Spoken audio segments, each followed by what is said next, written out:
जब कराची पानी में डूबा हुआ है तो इस वक्त सियासत नहीं करनी और मुखालफत बराए मुखालफत नहीं करनी। पाकिस्तान के अवाम का ये पैगाम है कि वफाकी हुकूमत को सिंध हुकूमत की भरपूर मुशावरत से भरपूर तरक्याती काम यहाँ पर शुरू करने चाहिए। दोनों जमातों ने फैसला किया कि कल जो रहबर कमेटी का इजलास हो रहा है उसमें शिरकत की जाएगी और मुल्क को दरपेश सियासी, मुआशी और गवर्नेंस के चैलेंजेस का जवाब यही है कि हम ऑपोजिशन के इश्तराक के अमल को ज़्यादा से ज़्यादा मजबूत करें और इस हुकूमत को घर भेजने के लिए तमाम जमहूरी और आइनी ऑप्शंस पे को बरूए कार लाएं। रहबर कमेटी के बाद ऑल पार्टीज कॉन्फ्रेंस का इनेकाद किया जाएगा और रहबर कमेटी इसकी तफसीलात तय करेगी, जिसके नतीजे में मुल्क की अपोजिशन जमातें मिलकर मुस्तकबिल के लाएअमल का फैसला करेंगी। दोनों जमातों ने जो मिसाक जमहूरियत था मोहतरमा बेनज़ीर भुट्टो साहिबा और जनाब नवाज शरीफ साहब के दरमियान जिस पर मुफाहमत हुई थी और दस्तखत हुए थे, उसके असूलों की तजदीद की। बिस्मिल्लाहिर्रहमानिर्रहीम। अस्सलाम वालेकुम नाज़रीन, आप लाइव प्रोग्राम देख रहे हैं। मैं इमरान खान हूँ और ये सिचुएशन आप देख रहे थे। कराची में शहबाज साहब तशरीफ ले गए और उन्होंने कहा कि वफाकी हुकूमत जो है वो रिस्पॉन्सिबल है सिंध के हालात के लिए। और आप यमन के लोगों से जब पूछें वो ये कहते हैं कि वफाकी हुकूमत ज़िम्मेदार है सिंध के हालात के लिए। हम बात करते हैं कचरे की, पानी के ढेर की, हम बात करते हैं नालों की, उनकी सफाई ना होने की, हम बात करते हैं बैड गवर्नेंस की। तो उस पर जवाब जो है वो पीपल्स पार्टी नहीं, PMLN ये जवाब देती है कि वफाकी हुकूमत जो है वो उसके लिए ज़िम्मेदार है। 2 साल पहले वफाकी हुकूमत में थे शाहिद खाकान अब्बासी साहब और 3 साल पहले वफाकी हुकूमत में 3-3.5 साल पहले मियाँ मोहम्मद नवाज शरीफ साहब थे। तब भी कराची में कचरा था, तब भी कराची में ऐसे पानी खड़ा हो जाता था, तब भी कराची के अंदर बैड गवर्नेंस थी। लेकिन तब मियाँ मोहम्मद नवाज शरीफ साहब या शाहिद खाकान अब्बासी साहब जिम्मेदार नहीं होते थे, तब जिम्मेदार होते थे मुराद अली शाह साहब और आसिफ अली जरदारी साहब। लेकिन अब PMLN का नुक्ता नज़र बदला है। ये हकीकत के मुताबिक बदला है, ये कल गलत थे या आज गलत हैं ये एक अलग बात है, इस पर भी बात करेंगे लेकिन बाद में जाके करेंगे। पहले बात कर लें जो इम्पॉर्टेंट है कि ये एक पॉलिटिकल मूव भी चली है और आसिफ अली जरदारी साहब से जाकर शहबाज शरीफ साहब का मिलना, ये एक बड़ी खबर है और एक बड़ी डेवलपमेंट है। इससे पहले बिलावल भुट्टो जरदारी साहब आए थे और शहबाज शरीफ साहब से मिला था और बिलावल भुट्टो जरदारी साहब ने ये कहा था कि आप लीड करेंगे। शहबाज शरीफ साहब ने कहा था नहीं जी आप लीड करेंगे। आज भी वहाँ गए, लीड करने के लिए कोई तैयार नहीं है। रहबर कमेटी बन रही है, कभी कहते हैं मौलाना फजलुर रहमान साहब लीड करेंगे, मौलाना फजलुर रहमान साहब ये कहते हैं कि मैंने पहले लीड किया था, आप लोग पीछे से निकल गए थे, मुझे किसी ने घास ही नहीं डाली और उनको फिर खतरा है कि ये उनको धोखा देंगे। और फजलुर रहमान साहब चाहते हैं फ़ौरन हुकूमत गिर जाए। PMLN से मैं कल बात कर रहा था, वो चाहते हैं कि कहीं ऐसा ना हो कि एहतजाज की आड़ में सिस्टम ही चला जाए। पीपल्स पार्टी जो है वो अपनी इंटरनल मीटिंग में कहते हैं कि नून लीग पे कितना ट्रस्ट किया जा सकता है। तो इस हालात में ये मिलकर कैसे एक तहरीक चलाएंगे, ये है बड़ा सवाल। मेरे साथ जो मेहमान मौजूद हैं उनमें हिना परवेज़ भट्ट साहिबा हमारे पास यहाँ पे लाहौर में PMLN से, बहुत शुक्रिया आपका। सदाकत अली अब्बासी साहब पाकिस्तान तहरीक इंसाफ से इस्लामाबाद में मेंबर कौमी असम्बली, बहुत शुक्रिया आपका। और हमारे साथ हैं जनरल अमजद शुएब साहब, किसी तारुफ के मोहताज नहीं है सर, बहुत शुक्रिया आपका भी ज्वाइन करने के लिए। सबसे पहले हिना परवेज़ भट्ट साहिबा, कौन करेगा अपोजिशन को लीड, लीडर कौन होगा, आज तक ये फैसला नहीं हुआ।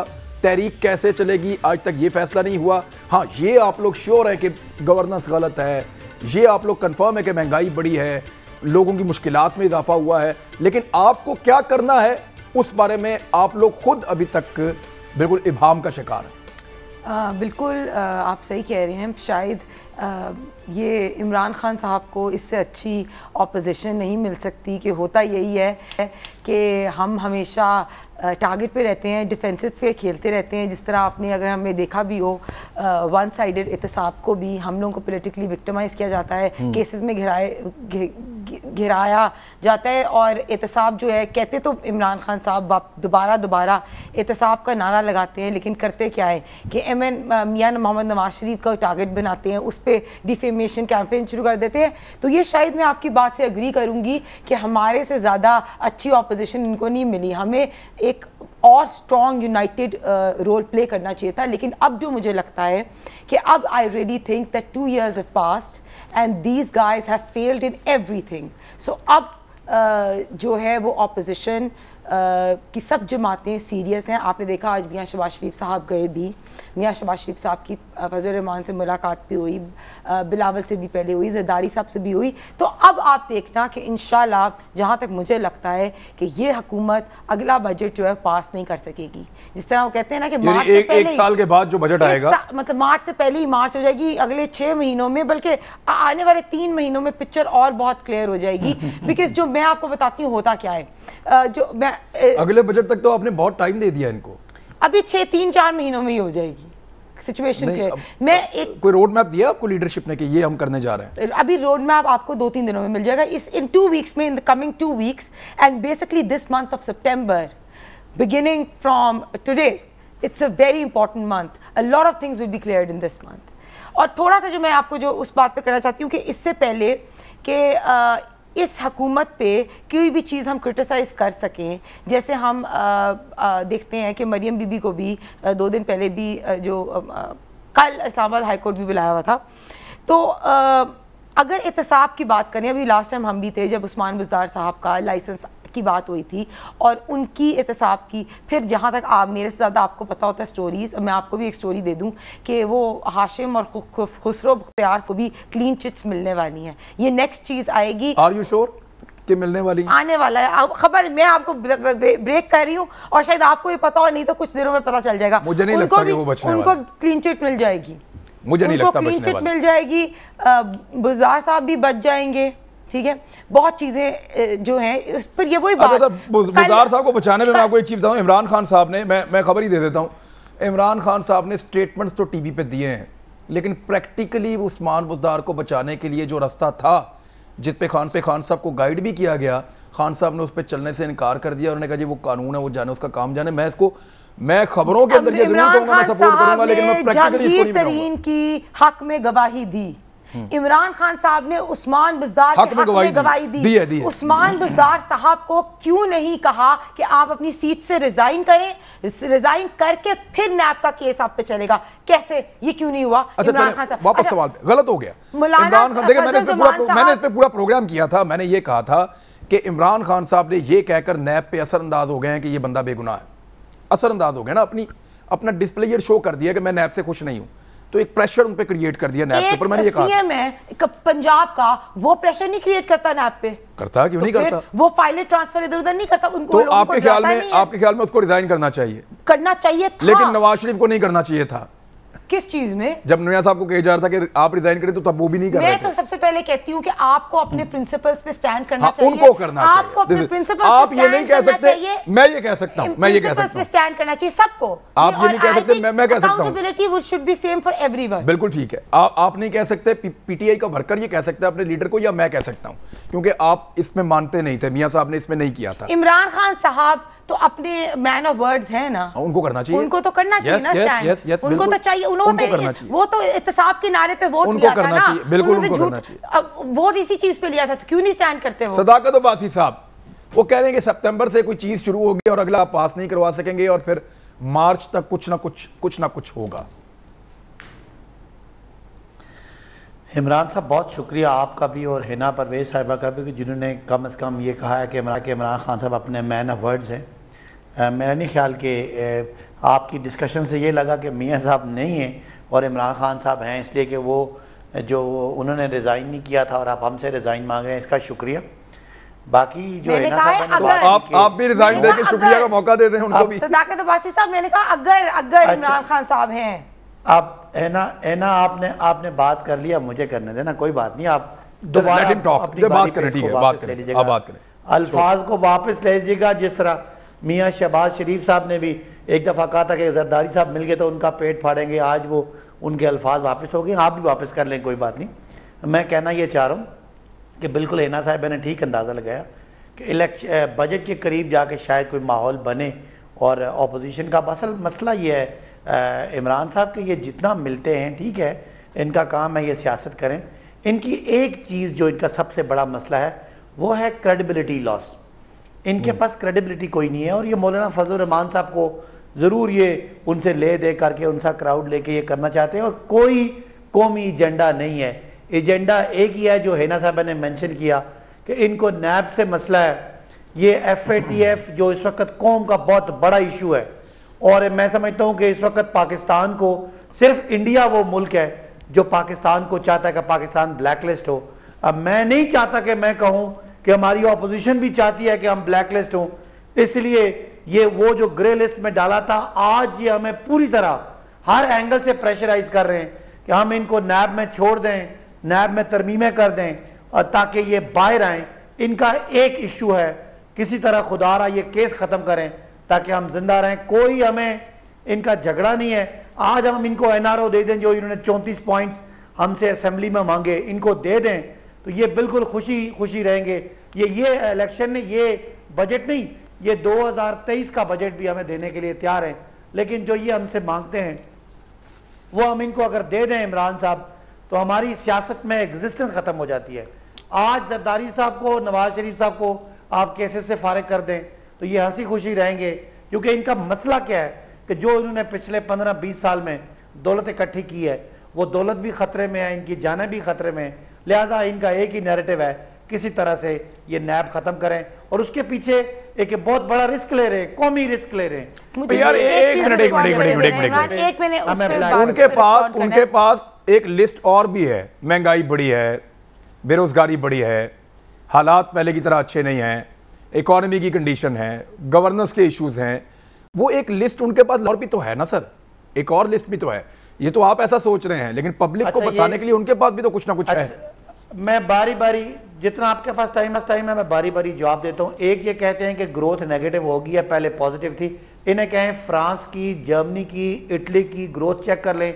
अगर पाकिस्तान की कोविड के बाद ग्रोथ जो है वो इन मुल्कों से कम है तो फिर तो मैं मुजरिम हूं। अगर पाकिस्तान उनसे बेहतर है तो फिर ये अपना सर कोविड से पहले की भी बात कर लेना। कोविड से पहले 1.9 था GDP, सुने ना, कोविड सुन लेना। उसके बाद जरदारी साहब और बिलावल साहब के वो बयान चला दें जो हमें कहते थे कि लॉकडाउन करें, लॉकडाउन करें, लॉकडाउन करें। आज इंडिया ने लॉकडाउन किया, चौधरी को डाकू कहते थे। किया आज एना साहिबा बात तो करने देना। इन्होंने लॉकडाउन किया। इमरान खान साहब ने कहा मैं दरमियानी रखूंगा। आज पाकिस्तान की मैशत भी रिवाइव कर गई है, इंडिया की बैठ गई है। आज पाकिस्तान कोविड से भी निकल गया, इंडिया बैठ गया। जरदारी बिलावल साहब का और शहबाज शरीफ साहब की अंडरस्टैंडिंग और इमरान खान साहब की अंडरस्टैंडिंग और हैंडलिंग बड़ा वाज़ेह फर्क है, और बड़ा क्लियर है कि पूरी दुनिया की थर्ड वर्ल्ड कंट्रीज में पाकिस्तान की कोविड मैनेजमेंट शायद दुनिया में नंबर 1 पे जा रही है। और पूरी दुनिया हैरान है कि इमरान खान साहब ने क्या स्मार्ट लॉकडाउन की बात की थी। उस वक्त WHO भी नहीं मान रहा था। आज इमरान खान खाली यही बात कि हमने लाखों लोगों की जिंदगियां, उनका कारोबार बचाया, इस हुकूमत को यही इतना बड़ा तुर्रा इम्तियाज है कि ये सारे चुप होके अपने इनको पिछले बयान सुनाएं और हमारे बयान सुनाएं, और आज आप उस पर प्रोग्राम करें कि जरदारी साहब ने क्या कहा था, बिलावल साहब ने क्या कहा था, शहबाज शरीफ साहब ने क्या कहा था, कहां ये हमें ठीक है। इमरान मैंने ठीक है, मुझे एक सेकंड जनरल साहब मैं चाहूंगा आप कुछ कमेंट अभी कर दें और कुछ ब्रेक के बाद कर दें जनरल साहब, क्योंकि आपकी बात मुझे पता है कि तसल्ली से होगी डिटेल में। सवाल बड़ा टिपिकल है। शहबाज शरीफ साहब ने जरदारी साहब को सड़कों पे घसीटने का वादा किया हुआ था। अब कराची की सड़कों पे पानी है तो वो कहाँ घसीटें सर? यानी अब आप, मुझे लगता है कि ये दोनों मिलके, जरदारी साहब और शहबाज शरीफ साहब, इमरान खान को घसीट सकते हैं किसी मामले में। बिस्मिल्लाहिर्रहमानिर्रहीम। देखिए इमरान, मेरी भी तवक्कुआत तो यही थी कि कहीं ना कहीं तो फर्क होगा कि एक आदमी अपने अल्फाज पे कायम रहेगा। इमरान खान ही रह सका, मैंने कहा शहबाज शरीफ साहब शायद रह जाएं। तो मैं भी सोच रहा था कि सड़कों पे घसीटने का काम शुरू होने वाला है, लेकिन जब मैंने उनको बड़े अदब के साथ अपने चेस्ट पे यूं हाथ बांध के रखे हुए देख के जरदारी साहब के सामने पेश होते देखा तो मुझे थोड़ा अफसोस जरूर हुआ कि ये सियासत ने क्या जमीर मार के रख दिए हुए हैं। सियासत में क्या कोई असूल किसी का कुछ नहीं है।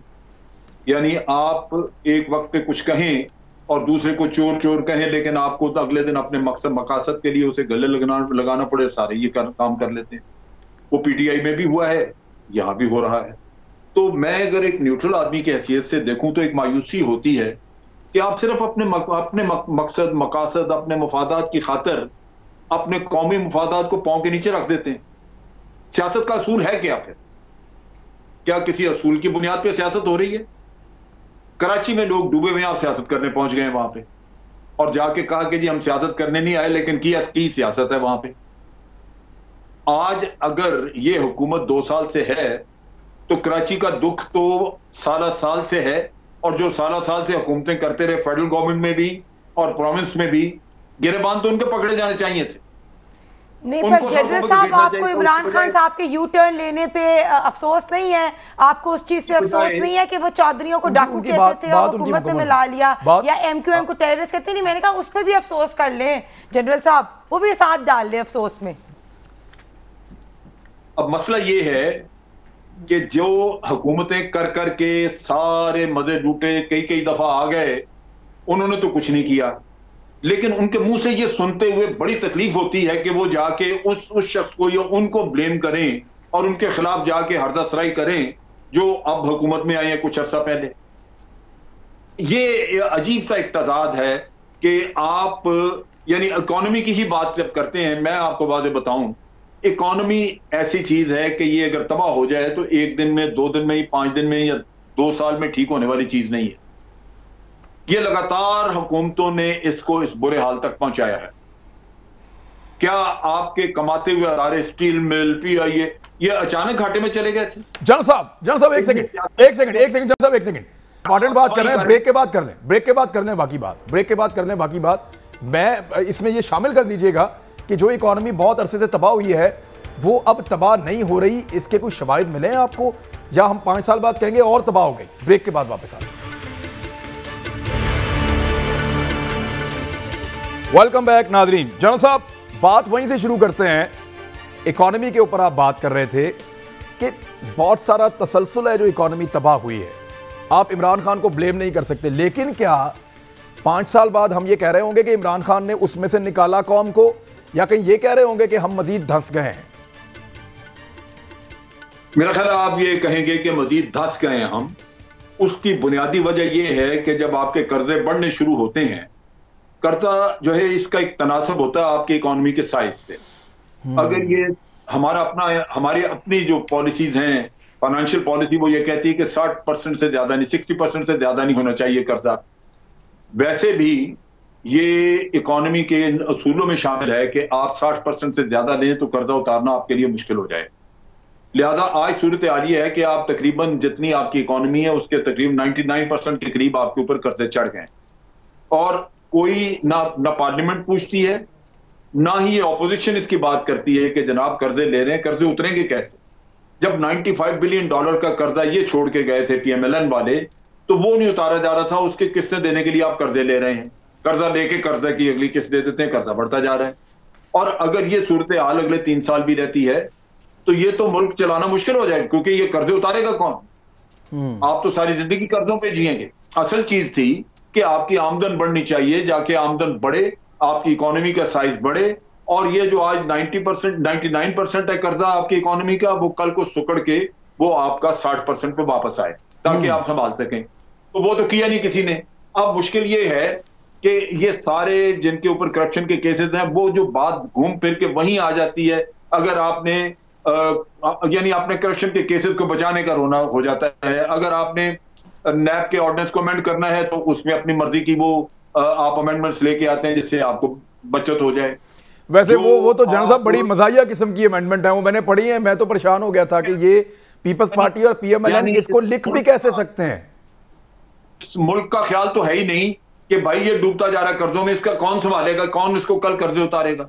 ये वो चीज है जिसकी तरफ तो जो अच्छा उसमें खराबी जो PTI की है बहुत बड़ी, वो ये है कि ये इनको पता है कि बड़े सख्त इकदाम की जरूरत है, लेकिन वो लेने से घबराते हैं, डरते हैं, क्योंकि उससे आवाम के ऊपर बोझ आएगा, उसके ऊपर सोसाइटी जो है वो रोना रोएगी।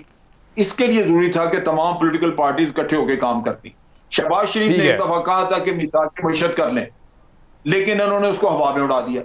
आज मईशत को अगर आपने ठीक करना है तो सारी पार्टीज को मिलकर फैसला करना होगा, ये किसी एक पार्टी के पास की बात नहीं। जनरल साहब बहुत दफा कह चुके हैं, लेकिन वो बैठने के लिए तैयार नहीं, आपको नहीं बैठती है, हुकूमत और इत्तेहादी अलग बैठते हैं। मैं एक और चीज की तरफ जा रहा हूं, और ये जो आपने अब एलिमेंट जो आप जिस पोर्शन की आप बात कर रहे हैं ना, एक पॉलिटिकल पूरा एक सिनेरियो आप बता रहे हैं, वो मैं आप तक आते आते हम वहाँ पहुँच जाएंगे। लेकिन पहले ही ना मुझे एक चीज़ आप बताइए कि कराची के कचरे के लिए, कराची की बैड गवर्नेंस के लिए, कराची के गंदे पानी के लिए, कराची के बिगड़ते हुए हालात के लिए कौन जिम्मेदार है?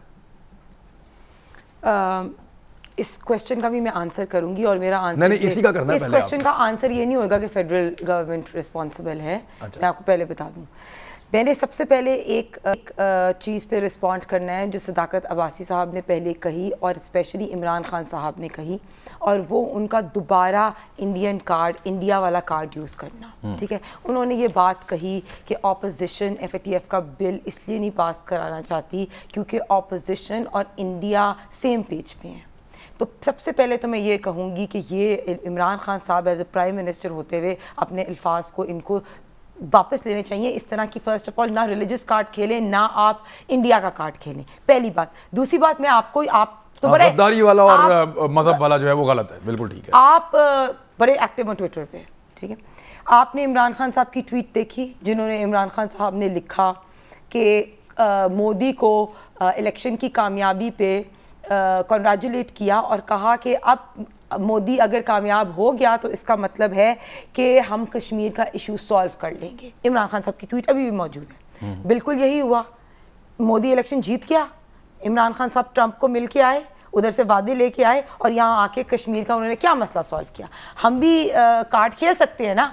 बज़ाहिर तो ऐसा लगता है कश्मीर सरेंडर हुआ है, फिलहाल तो ऐसा लगता है, क्योंकि हमें प्रैक्टिकली जितनी मार कश्मीरियों को पड़ी है इस पिछले 1 साल में, बड़ी तकलीफ होती है उनकी सूरत हाल देखते हुए, हम उनके लिए वो कर नहीं पाए जो हमें करना चाहिए। तो इस तरह का कार्ड नहीं खेलना चाहिए हमें। दूसरी बात, आप ये भी देख लें कि आपको जब पता है जब गुजरात की किलिंग्स हुई थी 2002 में और मोदी वाज रिस्पॉन्सिबल, 2003 में इमरान खान साहब की पिक्चर है मोदी के साथ ऐसे, वो भी मैं आपको दूंगी, उसको भी हम यूज़ कर सकते हैं। लेकिन हम नहीं करते, हम इस तरह लो लेवल पे नहीं खेलते। और इमरान खान साहब प्राइम मिनिस्टर है, उनको नहीं करना चाहिए, उनको नहीं करना चाहिए। मैं उनकी बात पर रिस्पॉन्ड कर रही हूँ, मैं कह रही हूँ हम कर सकते हैं, हमने कभी नहीं यूज़ किया ना, हमें कभी कहा है इनको इस तरह। अच्छा, दूसरी बात, अब जो सिंध कराची मैं उस पर रिस्पॉन्ड करूंगी, लेकिन ये बहुत इंपॉर्टेंट 2 पॉइंट्स है जो मैंने इंपॉर्टेंट नहीं कराची वो भी बहुत आपके शहबाज शरीफ साहब वहां गए हुए हैं, इतना इंपॉर्टेंट है कि शहबाज शरीफ साहब उधर चले गए। इसको मैं रैप करी हूं, ये आपको सही लगेगी बात। देखिए, जो FATF की जहाँ तक बात है, पाकिस्तान का सबसे वीक केस किसने किया है? इमरान खान साहब ने खुद किया है। इमरान खान साहब कहते थे कि $10 बिलियन की करप्शन हर साल होती है, 2 साल में $20 अरब तो बच गए होंगे ना, वो कहाँ हैं? फिर चाइना जाके ये कहते थे हम चोर हैं, हम चोर हैं, पूरी दुनिया में जाके इन्होंने कहा हम चोर हैं। किसने पाकिस्तान को डिफेम किया? किसने पाकिस्तान का चार्ज शीट जो है ये करप्शन वाली पूरी दुनिया में फैलाई? फिर आप मुझे बताएं कि टेररिस्ट वाली किसने कहा कि हम ट्रेन करते हैं टेररिस्ट को? किसने कहा यूएस में? इमरान खान साहब ने कहा था। उन्होंने कहा था जब वो यूएस गए थे कि हमने एक तो उन्होंने जब उसामा बिन लादेन को शहीद कहा और वो एक स्टेटमेंट था, देखिए वो एक स्टेटमेंट था, अल-कायदा को हमने ट्रेन किया। उन्होंने ये कहा कि अमेरिका ने और पाकिस्तान ने मिलकर अल-कायदा को पहले मुजाहिदीन को ट्रेन किया। मुजाहिदीन नहीं कहा, अफगानिस्तान के अंदर अफगानिस्तान के साथ हमने जंग की, अफगानिस्तान में हमने जंग की सोवियत के साथ। अल-कायदा वो वही है, मुजाहिदीन नहीं है। मुजाहिदीन पहले अल-कायदा वाज क्रिएटेड आफ्टरवर्ड्स, और अफगानिस्तान के अंदर जंग की। अल-कायदा वाज क्रिएटेड आफ्टरवर्ड्स, मुजाहिदीन वाज बिफोर। अच्छा, इमरान खान ने कभी कहा है सदाकत अली अब्बासी साहब के अल-कायदा को पाकिस्तान की फौज ने ट्रेन किया या हमने ट्रेन किया? कहा है, मैं आपको खुद भेजूंगी, उनको नहीं पता होगा। खान साहब अभी आपने मैं बड़ा हैरान हो रहा था, आप क्या बातें कर रहे हैं। सबसे पहली ये बात कि जो FATF है, ये मसला भाई इसलिए है कि आपके जो मनी लॉन्ड्रिंग होती है वो टेरर फाइनेंसिंग में इस्तेमाल होती है और पूरी दुनिया ने 2001 के बाद कानून को सख्त 2001 के बाद 9/11 के बाद उन्होंने चेंज किया था। जी जी जी जी जी उसका तरीका ये है कि वो जिस तरह के मनी लॉन्ड्रिंग, आपको पता है ना, वो जरदारी साहब के अकाउंट्स और शहबाज शरीफ साहब के अकाउंट में पैसे आते रहे, वो जाहिर है पाकिस्तान के कानून उन्होंने ठीक नहीं किए। अब 2015, 16, 17, 18 हमारे टाइम में तो हम ब्लैक लिस्ट में थे ही नहीं, हम तो थे ही नहीं, नहीं थे, ग्रे में थे, ग्रे से व्हाइट में चले गए थे। ओ यार एक मिनट ठहरे यार, व्हाइट में पाकिस्तान चला गया था, सेलिब्रेट तो करने दे। एक मिनट सदाकत अली भाई साहब, सदाकत अली अब्बासी साहब, सदाकत अली अब्बासी साहब, पाकिस्तान व्हाइट लिस्ट में चला गया था। मैं इनको बोलने का पूरा मौका देता हूँ। कब गया? अच्छा, वो कह रही है 2015 में हम वाइट में थे, 2015 में वाइट में थे, वो कह रही है। जी इमरान खान साहब मेहरबानी करें, पहली तो ये कि मैं आपसे दूर बैठा हूँ, ये मोहतरमा बोलती हैं, मैं एक दफा भी इनको इंटरप्ट नहीं करता, तो मेरी बात पूरी जाने दें, फिर आप जो मर्जी बात करें। मैं कहना ये चाह रहा हूँ कि जो उन्होंने FATF की यहाँ पे सारी डिटेल बताई वो सारी इररेलेवेंट है, इसका कोई ताल्लुक नहीं है किसी के बयान से। इमरान खान साहब जो कावानीन होते हैं जिसके जरिए आपकी ट्रांजैक्शंस होती हैं उनको फूल प्रूफ बनाना है ताकि कोई आदमी ऐसी मनी लॉन्ड्रिंग जिसके जरिए टेरर फाइनेंसिंग हो वो ना कर सके। ये है फाइनेंशियल एक्शन टास्क फोर्स का टारगेट। अब ये क्यों नहीं चाहते? ये इसलिए नहीं चाहते कि ये सारी जरदारी साहब और नवाज शरीफ साहब का, मियां साहब का सारा कारोबार ही इस पे डिपेंड करता है और इन्होंने ये कानून लूज रखे हैं। मैंने ये कहा था कि इंडिया पाकिस्तान को ब्लैकलिस्ट करना चाहता है और अगर ऑपोजिशन वाले आज FATF में पाकिस्तान की रियासत को फंसाते हैं तो ये उनके साथ होंगे। मैंने इन पे कोई उस तरह की वो इल्जाम नहीं लगाया, लेकिन अगर आप इस मसले में, ये हुकूमत का मसला नहीं है, ये रियासत पाकिस्तान का मसला है, ये जो ग्रे लिस्ट में पता नहीं उन्होंने कब वाइट में कर दिया, ये तो इनको आप अपडेट करें। पाकिस्तान ग्रे लिस्ट आपके दौर में गया था और हमारे दौर में नहीं गया था 2012 में था, 13 में शायद था, उसके बाद हमारे टाइम में व्हाइट, मैंने दिखा दिया उनको लिंक, आप देख भी लेना। इसाक डार के टाइम में 2015 में हम व्हाइट लिस्ट में थे। जी फरमाइए, आप बोले, मुझे बताएं आप कंफर्म करें पाकिस्तान ग्रे लिस्ट में कब गया? अब कब गया, मुझे डेट बताएं। नून लीग के दौर में गया ग्रे लिस्ट में, नून लीग के दौर में गया है। नून लीग के तो इनको पता ही नहीं है, पहले 2012 में ब्लैक लिस्ट था, हमने तो व्हाइट लिस्ट में लेके आए हैं। मेरी बात सुने, अभी ग्रे लिस्ट में पाकिस्तान घूमता रहा है। पाकिस्तान मैं वैसे बताऊं, ग्रे लिस्ट में से व्हाइट लिस्ट में आया और फिर दोबारा आप 2019 में ग्रे से व्हाइट में फिर ग्रे में गया, ऐसे हुआ। ग्रे से व्हाइट में फिर ग्रे में गया, लेकिन मैक्सिमम ग्रे में ही रहा है। आपके दौर में भी मैक्सिमम ग्रे में ही रहा है। देख लें आप, ये खबर जो आपने मुझे दी है इसी में 15-16 जी इमरान खान साहब आप इनके साथ ही शो कर रहे हैं, मुझे तो आपने एक दफा बोलने ही नहीं दिया सर। जनाब हुक्म करें। ये बात करती हैं, पूरी बात करती हैं, मेरी बाली में जब मैं बोलता हूं 2 जुमले ये आपको जवाब देती हैं और आप इनको इन्वॉल्व। सदाकत अली अब्बासी साहब खातून है, बर्दाश्त कर लें। आप बोलिए। नहीं, मैं इनको पूरा बर्दाश्त करने के लिए तैयार हूं।